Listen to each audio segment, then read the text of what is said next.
peux vous parler 5 minutes seul à seul. 2 minutes, pas plus. Bon. Je ne comprends pas. Je ne comprends pas. De quoi? Nous n'avons pas de papier. Vous avez volé un avion. Emprunté. Oui, enfin bon. Vous parlez 2 minutes au grenier et il nous laisse repartir. Je vous ai dit, je ne sais faire qu'une seule chose. Oui, raconter des histoires, ça j'ai bien compris, oui. Jeanne, qu'est-ce que tu fais? J'arrive. Puis je n'y suis pour rien si les choses finissent toujours par s'arranger. Puis heureusement que vous connaissiez quelqu'un à Marseille qui puisse nous héberger. Mais qui est-ce qui vous l'a dit ça? Quoi donc? Qu'il habitait Marseille? C'est vous? Ah non, moi je ne vous ai jamais dit ça, non. Ce n'est pas lui là-bas? C'est lui. Jeanne. Bonjour Jeanne. Bonjour papa. Bonjour. Mais oui, vous êtes bien sur le répondeur de la famille Martin. Mais aucun d'entre nous n'est présent pour le moment. Si c'est pour jaser avec l'un d'entre nous, eh bien lâchez un message après le buzz. Puis on va y revenir dès qu'on va rentrer au bercail. Sinon, prends bien soin de toi et on se capte bientôt. Bonjour Henri, c'est moi. Ah, je pensais pas tomber sur un répondeur. D'ailleurs, je savais bien pas que t'avais un répondeur. Hein. Bon, c'est con, j'ai droit qu'un seul coup de fil. Mais écoute, tout va bien, je suis bien rentré en France, on s'occupe de moi, tout va bien. Oui, je sais, j'avais dit que je tournerais pour des nouvelles de temps en temps, mais là, je pense que pendant quelques mois, j'ai fait un petit peu le mort. Hein, mais tout va bien, tout va bien. Et puis? Je pense que Jeanne va vouloir rester à Marseille avec son père. Non, vous. Ah, moi? On fait fils de rapprocher là, alors embrasse tout le monde de ma part et dis à Lucie que moi, je préfère danseuse étoile. Hein. Moi, je suis rentré en France. J'ai été arrêté à la frontière, j'ai pris 6 mois ferme. Vous avez fait 6 mois de prison? Non, 3. On m'a relâché. Je m'entendais bien avec le personnel. Avec les autres détenus aussi d'ailleurs. Puis ensuite, je suis retourné à Linchamp. C'est un jour de janvier 1995. Mais d'abord, je me suis arrêté dans une station de police. J'ai réussi à les convaincre de me donner l'adresse de la casse où avait été stockée la voiture. Et ils vous ont donné l'adresse? Ah, oui. Non, je m'étonne même de vous poser la question. Hein. Alors, attendez, une 504 grises, c'est ça? Un modèle Oh, 78. Oui, je vais la trouver. Alors, de toute façon, il y a 2 solutions, hein. Soit elle est toujours là, soit elle a été compressée. Alors,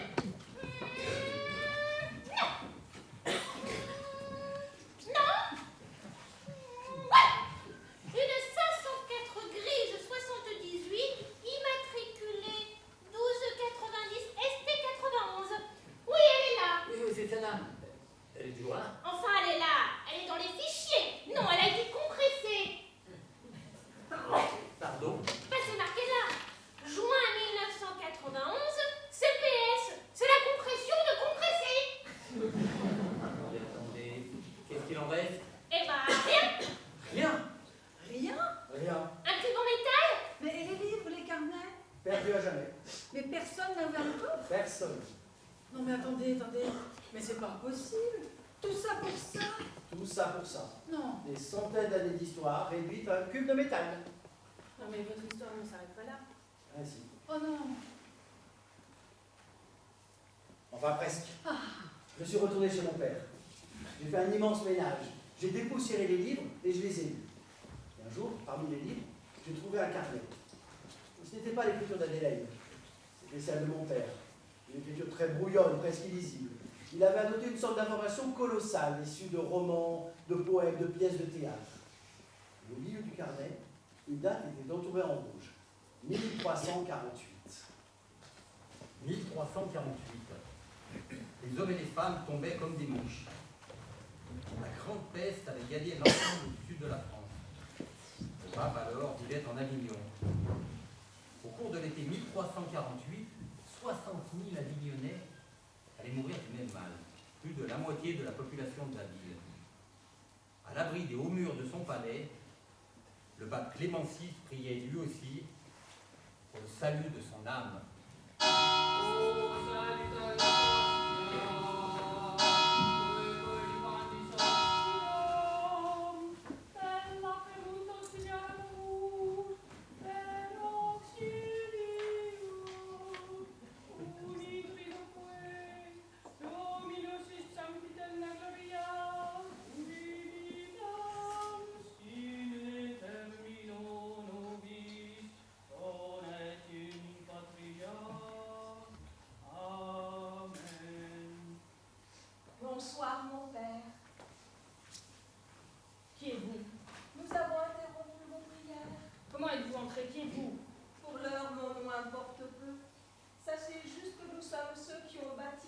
palais, ceux qui ont construit les églises. Nous sommes ceux qui vous avons offert l'habit que vous portez aujourd'hui. Mais quelle est cette plaisanterie? Il y a 1000 ans de cela, votre prédécesseur s'appelait Sixte le II. Il ne portait pas encore le nom de pape, mais simplement d'évêque. Il ne vivait pas en Avignon, mais à Rome. Et en juillet de l'an 258, il se terrait dans une catacombe en bordure de la voie Appienne. Qui est tout? Ne crains rien. Je ne suis pas en danger. C'était pour les chrétiens des temps difficiles. Au contraire, je viens t'apporter mon aide. Qui es-tu? Pour l'heure, mon nom importe peu. Il te suffira, je crois, de regarder cette bague. Il vous suffira, je crois, de regarder cette bague. Et tu sauras à qui j'appartiens. Et vous saurez à qui j'appartiens. L'arbre calice. L'arbre calice. Tu n'es donc pas une légende? Non, mon père. Je suis à la fois un mythe et une réalité. Je suis à la fois un tout et un individu. Nous sommes les Lysistrates. Et qu'attendez-vous de moi? De toi? Rien. Les Romains te tueront bientôt. De ton Église, beaucoup. J'attends que vous les convertissiez tous à ton Seigneur Jésus-Christ. J'attends que vous les sauviez. Que nous les sauvions, mais de quoi? De l'Empire. Tu es grec comme moi, et au fond de toi comme moi, tu sais que le salut de l'homme est dans la démocratie.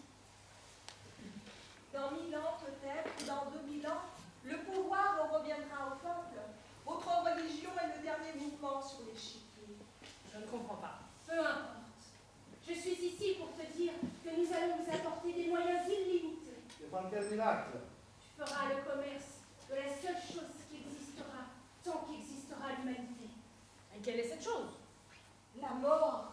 La rémission des péchés de l'homme avant la mort. C'est nous qui vous avons appris à en faire le commerce. Et ce commerce vous enrichira plus que toute nation ou tout empire. Depuis 1000 ans, grâce au commerce des indulgences et en contrepartie d'1/10 seulement des revenus, nous vous avons permis de bâtir des chapelles, des églises, des basiliques, des cathédrales. Quant à nous, nous garderons chaque pièce que vous nous verserez. Et ces pièces deviendront un trésor. Un trésor que vous et vos moines soldats n'avez cessé de chercher sans cesse comme des chiens, et que jamais ni vous ni les rois n'avaient trouvé. Et qu'attendez-vous de moi? On m'a dit que vous vouliez acheter Avignon. La reine de Naples nous en demande 80 000 florins d'or. Et je crois votre palais est encore en travaux, sans compter ce fléau qui décime les croyants et affaiblit leur foi. Allons, mon père, cessez vos prières. Aujourd'hui, je viens vous apporter ces 80 000 florins d'or. Et qu'avez-vous à y gagner? Moi, rien. Voici ma fille, Jeanne. Vous lui offrirez des terres bénies, un nouveau nom, une double particule. Les Lysistrates disparaissent aujourd'hui, mon père. Longue vie aux Saxes de Bourville. Maman, je reste ici à Marseille. Qu'est-ce que tu dis? Je reste ici à Marseille avec papa et il est d'accord. Je voudrais aller au lycée ici. Et moi, je retourne au Canada. Je dois retrouver mon frère, lui raconter, lui expliquer. Voulez-vous m'accompagner, Ada? Mais comment? Voulez-vous venir avec moi au Canada? Mais je n'ai pas de papier. Ce n'est que ça. Nous sommes dans un port. Vous voyez, le grand voilier amarré là-bas. Oui? Je suis certain que je peux les persuader de nous prendre avec eux. Vous ne savez même pas où ils vont. Je vais leur demander. Non mais maman, tu ne vas pas faire ça. Enfin, son histoire, c'est qu'une histoire, ce sont des mots, du vent, de l'air en vibration. Et si je veux y croire, si je choisis d'y croire? Non. Monsieur Martin, si vous parvenez à convaincre l'équipage de ce voilier de nous prendre, je vous suis. Tenez, Jeanne. Je le tiens sur moi depuis 13 ans par tous les temps. C'est le carnet que j'ai pris dans la voiture avant de me retrouver au poste. C'est le dernier carnet d'Adélaïde. Faites-en ce que vous voulez, il est à vous. Paris, 17 septembre 1870. Je reviens à Paris pour la première fois depuis près de 50 ans. Paris aujourd'hui est encore plus beau que d'habitude car Paris est libre. Il y a 10 jours, l'Empire a été renversé. C'est un vieil homme que je viens retrouver. C'est son fils qui doucement m'amène à lui. Alexandre, terrassé par une attaque, est à moitié paralysé. Il habite toujours à Paris, mais va bientôt partir pour Dieppe. C'est son fils, 46 ans, qui s'occupe de lui. Il s'est effondré, il a eu un accident. Les médecins ne sont pas très optimistes. Mais nous partons pour Dieppe demain. J'ai une villa dans les environs, l'air marin lui fera du bien. Vous croyez que je peux lui parler? Si vous ne parlez pas, je crois bien qu'il me tuera. Père, vous avez une visite. Chère amie. Ah, madame. Enfin, vous voilà. Je vous ai tant attendu. Si c'était cette vilaine attaque qui m'a paralysée, je vous prendrais dans les bras et vous embrasserais comme un jeune homme. Enfin, je peux mourir. Je vous ai vu, vous savez. Vous m'avez transportée. Et moi, vous m'avez fait rêver. J'ai conservé chacun de vos carnets. Et je peux vous assurer qu'hormis moi, personne n'en a jamais lu une seule ligne. Je n'en doute pas. Vous venez les reprendre. Je dois les détruire. Non, il ne faut pas. Les enterrer alors, si vraiment il le faut. Et ce petit trésor, l'avez-vous trouvé? Oui, je l'ai trouvé. Et je l'ai enterré. Voyez-vous, Alexandre, il ne sert plus à rien. Nous avons gagné. Vraiment? Vraiment. Depuis 10 jours, l'Empire est renversé. Il ne reviendra pas ici. Ni la monarchie, ni la tyrannie. Oh, il y aura des guerres, bien sûr. Et notre victoire est pour l'heure circonscrite à la France. Mais je veux croire qu'un jour, la France sera un phare pour le reste du continent. Pour le reste du monde.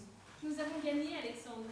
Vous dites nous, mais de qui parlez-vous? Mais de vous, de moi, de mes ancêtres, de ceux dont les rêves façonnent l'avenir et glorifient le passé. Que vous êtes belle, Adélaïde. Veuillez cesser, Alexandre. Ah, ça jamais.